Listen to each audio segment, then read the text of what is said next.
તો મિત્રો જેમ અપેક્ષા હતી એ પ્રમાણે દિયોદર તાલુકા પંચાયત કોંગ્રેસને હવાલે ગઈ. કોંગ્રેસના જ ત્યાં તાલુકા પંચાયતના પ્રમુખ બન્યા.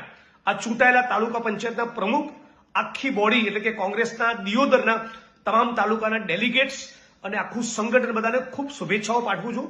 કોંગ્રેસની અમારી આ બોડી, કોંગ્રેસની અમારી ટીમ, કોંગ્રેસ અમારા તાલુકા પ્રમુખ એ સર્વ સમાજના લોકોના પારદર્શી રીતે કામ કરશે એવી આશા અને અપેક્ષા પણ વ્યક્ત કરું છું. પણ આખા છેલ્લા કેટલાક દિવસથી હું પ્રકરણ બધું જોઈ રહ્યો હતો.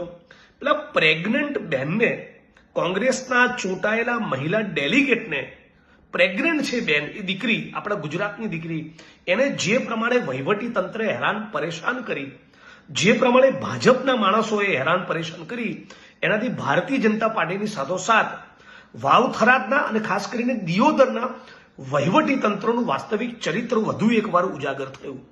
વહીવટી તંત્રમાં બેઠેલા બ્યુરોક્રેટ સરકારી કર્મચારી મિત્રોને એવું કહેવા માંગુ છું કે કોંગ્રેસ જીતે કે ભાજપ જીતે, તમારે એની સાથે લેવા દેવા નહીં હોવો જોઈએ. તમે વરેલા, તમારી વફાદારી કોંગ્રેસ કે ભાજપ નહીં, આ દેશના બંધારણ અને કાનૂન વ્યવસ્થાને હોવો જોઈએ. હવે શું થયું આખા પ્રકરણમાં? વહીવટી તંત્રના માણસો, અધિકારીઓ બિનજરૂરી ડાપણ કરવા ગયા તો ગેનીબેને પેલા પીઆઈને ચોપડાઈ. કારણ વગર પેલા પીઆઈ, કારણ વગર તો નહીં, એમના લક્ષણ હશે, પણ ગેનીબેને ચોપડાય એટલે ગેનીબેનને તમારે સાંભળવું પડ્યું. પેલા એસડીએમના કપડા ફાટ્યા. કલેક્ટર અને એસપી નું કશું જ ઉપજતું નથી. બરાબર, ભારતીય જનતા પાર્ટીના માણસો ગુંડાગર્દી કરે, તાનાશાહી કરે, દાદાગીરી કરે.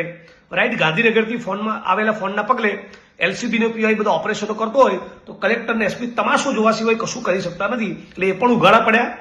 અને છતાંય આ બધા ધમપછાડા માર્યા, પ્રેગ્નન્ટ બેનને હેરાન કરી, એલસીબી ના પીઆઈ દાદાગીરી કરી, લોકોને ડરાવ્યા, ધમકાવ્યા, કલેક્ટર ચૂપ રહ્યા, આરએસી ચૂપ રહ્યા, એસપી ચૂપ રહ્યા, એસડીએમ ના કપડા ફાટ્યા. બધું થયું છતાં તાલુકા પંચાયત તો કોંગ્રેસની બની ને, એ જ બનાવવાની હતી. તો તમે અધિકારીઓ છાનામાના હખણા રહ્યા હોત તો તમારામાં ક્યાં બિનજરૂરી ડાપણ કરવાનું આવતું હતું?